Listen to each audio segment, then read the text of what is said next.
maintenant, on passe à la battle des idées. You shut me down, bang bang. I hit the ground, bang bang. I don't think so, bang bang. My baby shut me down. You shut Et c'est Gilles Rivière-Wechstein, journaliste, spécialiste des questions agricoles et environnementales, que nous retrouverons sur ce plateau après le Magnéto. Battle de ce soir, l'obsession de manger sain nous rend-elle fous?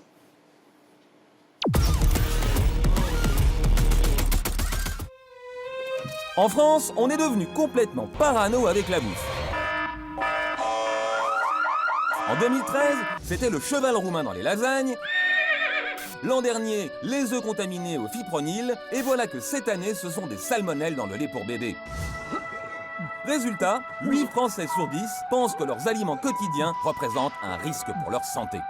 En France, on soupçonne volontiers les agriculteurs de nous empoisonner avec leurs pesticides, tandis que les industriels nous intoxiquent avec leurs colorants et leurs conservateurs. Résultat, 9 Français sur 10 sont convaincus que les produits bio sont meilleurs pour la santé. La bio est dans ma nature. Et pourtant, ce n'est pas si simple. D'abord, il faut rappeler qu'aucune étude scientifique n'a jamais vraiment prouvé que les produits bio étaient meilleurs pour la santé. Ensuite, on oublie souvent que le bio peut s'avérer toxique. Souvenez-vous qu'en 2011, 47 personnes sont mortes empoisonnées par des graines germées cultivées dans une ferme biologique en Allemagne. En réalité, le bio est devenu un argument marketing. Ah, mais j'achète aussi du jus de pruneau bio et du jus d'orange bio. Leclerc. Pour rester en bonne santé, faut passer à la caisse. Selon l'UFC Que Choisir, les grandes surfaces vendent les fruits et légumes 80% plus cher quand c'est du bio. Pas étonnant que le nouveau patron de Carrefour adore le bio. Plus de bio pour tout le monde. Carrefour, j'optimisme. Alexandre Bompard a prévu de multiplier par 4 son chiffre d'affaires dans le bio d'ici 2022. Vous croyez vraiment que c'est parce qu'il se soucie de la santé de ses clients? En réalité, la grande distribution s'adapte aux nouvelles tendances. La preuve, Carrefour propose désormais une gamme de plats véganes qui ont été validés par l'association L214. Vous savez, ceux qui filment les abattoirs pour nous dégoûter de la viande. À force de nous culpabiliser, L214 a marqué des points. Si ça continue, ce sera bientôt tellement mal vu de manger de la viande que les grandes surfaces n'oseront plus en proposer dans leurs rayons. C'était l'édito de Blacko, mise en image de Julien Grappe. Gilles Rivière-Wechstein, bonsoir. Vous êtes journaliste, spécialiste des questions agricoles et alimentaires. Et votre dernier livre, Panique dans l'assiette, ils se nourrissent de nos peurs, est paru en 2017 aux éditions du Publieur. Bienvenue parmi nous, Gilles. Selon un sondage Ipsos, les Français sont de plus en plus inquiets de la qualité de leurs produits alimentaires. 70% disent consommer davantage de produits bons pour la santé et ils sont 27% en France à manger bio. Mais est-ce que l'on ne tombe pas finalement dans la parano, voire la psychose? L'obsession de manger sain nous rend-elle fous? Alors Gilles, vous dites depuis quelques années, des nouvelles peurs alimentaires sont apparues, les conservateurs, les colorants, les OGM, et les médias amplifient la croyance. Finalement, selon eux, manger serait devenu une activité à risque. C'est ça que vous dites? Je dis qu'il y a vraiment une fabrique de la peur qui s'est installée en France et qui surfe sur les peurs alimentaires. Alors, ce qu'il faut bien savoir, c'est que les peurs alimentaires ont toujours existé, bien sûr. Mais avant, ce qu'on avait, c'est surtout peur de ne rien avoir dans son assiette. Oui. Et puis, on avait aussi peur des intoxications, ce qui est normal. D'ailleurs, on voit, c'est pas tout à fait éliminé. C'était les deux principales peurs qui étaient légitimes. Sur ces peurs alimentaires, depuis une dizaine d'années, une quinzaine d'années, il y a une fabrique de la peur commerciale dont le but, si vous voulez, c'est effectivement de faire en sorte que des gens achètent de nouveaux produits avec des vertus presque subliminales, je dirais, et comme bien entendu, ils sont toujours un tout petit peu plus chers. Le paradoxe, c'est du sans sucre, c'est plus cher, du sans colorant, c'est plus cher, du sans sel, c'est plus cher, du sans pesticide, c'est plus cher, du sans OGM, c'est plus cher. Et donc vous avez toujours, si vous voulez, une tendance aujourd'hui qui se développe dans la grande distribution, pas simplement de surfer sur ces peurs alimentaires, mais de les alimenter. Ouais. Et c'est ça que j'appelle la fabrique de la peur. Oui, alors, 8 Français sur 10 aujourd'hui sont inquiets des effets de l'alimentation sur leur santé. Et cette obsession de manger sain tourne à la pathologie. Et ça a un nom, en fait. Ça s'appelle l'orthorexie. Comme il y a l'anorexie, il y a l'orthorexie. Mais c'est un TOC, en fait. Ça devient un TOC. Alors, disons que quand c'est à ce stade-là, là, c'est vraiment gravissime. Ouais. Mais on pense qu'il y a entre 1 et 3% de la population qui sont en train d'être touchés par cette maladie. Hein. C'est-à-dire que des gens, ceux qui passent au minimum 3 heures par jour à réfléchir à ce qu'ils doivent mettre dans leur assiette. Ouais. 3 heures par jour. C'est très français, À des tout gens ça. qui, finalement, ne peuvent plus être invités chez d'autres personnes, parce que s'ils sont invités chez d'autres personnes, ils ne savent plus ce qui est présenté dans l'assiette. Ouais. Donc, ils se mettent en marge de la société. Donc, et ça, ce sont les cas extrêmes. Mais entre ces cas extrêmes et la grande majorité de la population, les peurs alimentaires fonctionnent très très bien. Par exemple, le marché du bio a explosé, Ouais. mais pas parce que les gens aiment l'agriculture biologique et ce que ça représente d'un point de vue, disons, politique, comme l'Amérique va le défendre, mais parce qu'ils ont simplement peur d'être empoisonnés. Comme si le reste des agriculteurs faisaient du poison. Vous avez raison, l'orthorexie est exploitée par les lobbies, par les grands groupes alimentaires, pour faire acheter des produits plus chers, en fait, sous prétexte qu'ils sont bio ou sans ci, sans ça. Laurent, Non, mais les peurs alimentaires sont légitimes parce qu'il y a du poison à toutes les étapes et dans tous les produits qu'on mange. Il y a 20 pesticides dans une pomme. ce que tu sais pas, mon cher Laurent, Oui. c'est qu'il faudrait ingurgiter 25 millions de pommes pour avoir la même quantité de produits cancérigènes qu'en buvant un verre de vin rouge, même s'il est bio. C'est-à-dire que tu es victime de la propagande. Et Gilles, fumer une dites-lui, cigarette, dites-lui. fumer une cigarette, alors là, c'est 50 millions de pommes minimum, quoi. Ouais. Donc, non, il faut relativiser les risques. Il faut Ouais. relativiser les risques. C'est que de temps en temps, effectivement, les pesticides, c'est pas bon pour la santé, hein, c'est clair. Mais les résidus de pesticides qu'il peut y avoir sur une pomme, mais il n'y a aucun danger. Ouais. C'est zéro danger pour le consommateur. Ouais. C'est clair et net. Il Ouais. n'y a même pas de débat là-dessus. Ouais. Mais ça tue pas les abeilles. On n'achète pas des produits bio pour sauver les abeilles.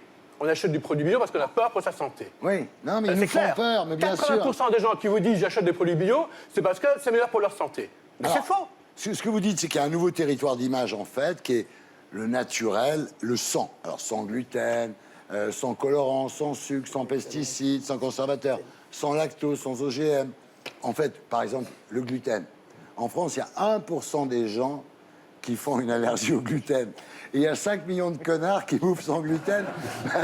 C'est vrai. C'est Mais aberrant. ça, c'est une mode, ça. C'est pas, Mais c'est- attention, je dirais pas que ce sont des connards. Ce sont des gens, si vous voulez, pour qui ça fait même du bien. Ouais. Parce qu'ils se sentent mieux. Ouais. Donc c'est psychologique. Donc ça marche. Tant mieux pour eux. Moi, j'ai rien contre. Simplement, Ouais. il faut savoir Ouais. que c'est psychologique. Ouais. C'est rien d'autre. Il y a une industrie du bien-être grandissante. Pour pouvoir vendre des produits qui vous désintoxiquent, il faut bien entendu que vous ayez avant intoxiqué. Ça sert à rien. vous Ouais. voyez. Donc toute la gamme de produits que vous avez achetés pour vous désintoxiquer, c'est parce qu'avant, vous a convaincu que vous êtes intoxiqué. Ouais. Mais votre organisme, il vous désintoxique très bien. Il est fait pour. Ouais. Donc vous n'avez pas besoin de tout ça. Voilà. C'est du marketing. Et voilà. Alors, Émeric Caron, vous, j'imagine que vous bouffez du sans gluten, sans colorant, sans machin et tout ça. Vous êtes victime des peurs alimentaires, finalement. Pas forcément. Moi, d'abord, mon rapport à la nourriture est différent. Il se base sur le rapport que j'ai à l'éthique et à notre manière de considérer le vivant, et notamment, évidemment, le vivant animal. D'autre part, c'est vrai que je fais très attention à la santé. Et je crois, en ce qui me concerne, que les pesticides ont un effet négatif pour la santé des gens. Il y a des études qui parlent de plusieurs centaines de milliers de victimes à cause des pesticides. Je pense qu'il y a des produits naturels qui, quand même, sont meilleurs à manger que des produits qui sont bourrés de produits chimiques, des sucres non transformés. Quand vous dites, par exemple, voilà, quand vous dites bourré de produits chimiques, ils ne sont pas bourrés de produits chimiques. Bah, un On pesticide, fait pas c'est un des- produit On chimique. ne fait pas des figures de produits chimiques dans les pommes. Bah, dans la viande, oui. Non, mais vous voyez Enfin, ce que je veux dire? dans- C'est-à-dire, de- en fait, c'est sûr que ça ne fait pas du bien, les pesticides, mais il y a un moment où on se dit, putain, moi, je vais vous dire, quand je mange une pomme, maintenant, j'ai peur. J'ai peur. Je me dis, est-ce que j'enlève la peau? Ève a eu la même réaction. Non, mais Victime de la fabrique de la peur. Bien sûr. Voilà. c'est vrai qu'on a toujours eu un rapport à la nourriture particulier lié effectivement à la crainte de ce qu'on ingurgite, parce que cet acte-là est très particulier, de mettre quelque chose dans son Bien corps. sûr. Donc on a dans l'histoire, c'est toujours été comme ça. Mais il y a quand même un phénomène particulier depuis la Seconde Guerre mondiale, c'est l'industrie agroalimentaire qui a quand même changé considérablement notre rapport à la nourriture. Et on a très très peu de recul sur bon nombre de pratiques actuelles. Donc je veux bien qu'on dise il n'y a aucun risque, il n'y a aucun risque. Le fait est que sur beaucoup de sujets, on n'en sait rien. Et sur les OGM, on a plus de, par exemple, je peux prendre l'exemple des OGM, on a quand même de sérieuses raisons d'avoir peur quand on voit un certain nombre d'études qui existent. Christine? Je trouve que si on parle d'éthique, je ne mange pas de produits où il y a de l'huile de palme parce que j'ai vu qu'il n'y avait plus d'orang-outang à cause de l'huile de palme. Donc ça, c'est éthique. Pour le reste, je bouffe tout ce que j'ai envie de bouffer, Ah ouais. sans peur. Ben voilà. Très Mais bien. le bio, je trouve qu'une tomate que j'achète chez un producteur bio, elle a plus de goût qu'une tomate flotteuse qui vient D'Espagne. de je sais pas où, Et qui est probablement. bourré de pesticides. Alors, Voilà. si je peux me permettre, il n'y a pas deux tomates différentes, la bio et la non bio. Bah. Il y a une multitude de variétés de tomates oui. différentes. Certaines sont plus goûteuses, plus sucrées, plus salées, plus fermes, moins fermes. Certaines, vous les utilisez pour faire Donc de en la, fait, de la là, vous êtes en- bolognaise, là, vous etc. êtes en train de faire l'apologie du bio, hein, parce que Non, mais- plusieurs, mais oui. des tas d'espèces différentes de tomates, ça n'existe plus du tout Mais dans oui. l'industrie Non, mais agroalimentaire. ce hein. que tu ne sais pas, J'ai Émeric, pas. peut-être, c'est que les tomates bio sont élevées hors sol. C'est-à-dire que c'est Mais- des plants de et tomates qui ont juste la pointe de la tomate Pas qui toutes. baignent dans un bain biologique et qu'en fait, il n'y a Non, plus mais de je terre. dis simplement que quand on dit il y a des tas d'espèces de tomates aujourd'hui, l'industrie agroalimentaire De provoque tomates. une réduction de toutes les espèces végétales possibles avec des modèles uniques. C'est faux, c'est faux. Bah, Si vous allez dans les magasins, vous voyez bien que la variété de tomates Mais ça va. actuelles non bio, elle est plus grande. D'ailleurs, c'est la même chose dans le blé. Pour vous donner un petit exemple, dans le blé bio, Le blé bio. le blé bio, eh ben, c'est une variété de blé, c'est le Renan. Il y a une variété de blé. Parce que c'est la plus résistante. Donc, c'est pas du tout vrai. Vous jouez très bien au piano, mais pour l'agriculture, Les il faudrait un Français- petit peu quelques cours ici. Alors attends, Laurent, attendez, Laurent, Les Laurent. Français ont des potagers. Moi, mes tomates, elles sont sur ma terrasse. Je veux dire, elles sont bio. Ou Non, elles ne sont passent- pas bio parce qu'avec l'air de Paris, Mais non. à mon avis, elles sont élevées au gaz carbonique, Non, mais les tomates. Détrompez-vous, on a le meilleur miel. Le miel de Sur Paris. les toits de Paris. Laurent, toi, t'es niqué par la peur alimentaire. J'ai bien conscience que le bio, ce soit une machine à fric et que les grandes enseignes se goinfrent là-dessus, mais je n'ai absolument pas confiance et je sais que chaque produit est porteur d'une dose extrêmement toxique pour l'organisme. Alors, est-ce que le véganisme est une orthorexie? Est-ce que c'est pas une maladie mentale, le véganisme? C'est-à-dire, Dites-le moi si je dois appeler une ambulance. Moi, je dirais que non, parce que comme je disais tout à l'heure, je pense qu'il y a une éthique derrière, en tout cas dans certains cas, pour certaines personnes. Pour d'autres, ça peut être une orthorexie, mais bon, ça ne se porte pas sur un aliment, ça se porte sur un ensemble. Ça veut dire que c'est vraiment des gens qui regardent tout. Ceci dit, il y a des gens, effectivement, qui vont instrumentaliser. Vous imaginez bien que les marchands de soja et de steak de soja, ils sont bien contents qu'il y a des gens qui...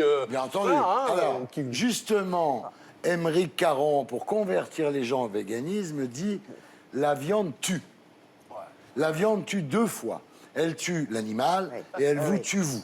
Donc, est-ce que là, on n'est pas dans la création d'une peur alimentaire pour imposer une idéologie véganiste? Absolument. Là, je suis tout à fait d'accord. Ah, Là, Caron. à partir du moment où on dit... Ah, Caron. Oh là là.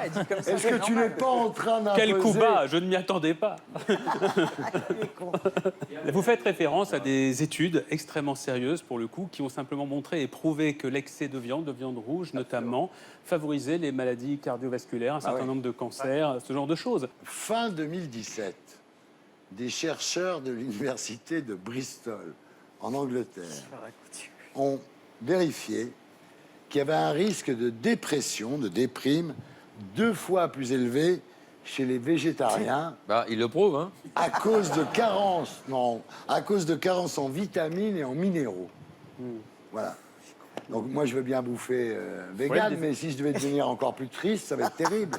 C'est peut-être pour ça ça développe une certaine vision du monde un peu pessimiste aussi, peut-être. Ah, Et peut-être. après, les c'est gens, ça. ils chantent du William Scheller. Ça, c'est l'escalade. Je pense que ma vision, elle est plutôt. Alors le problème des études, et même si moi j'appuie mes travaux toujours sur des études, c'est qu'il faut quand même bien puiser ses sources, parce que regardez en tout cas comment elles ont été faites, parce qu'il y en a quand même beaucoup qui disent absolument n'importe quoi. Ici la voix. Oui. Vous racontez n'importe quoi. Je viens de manger une pomme et je n'ai aucune...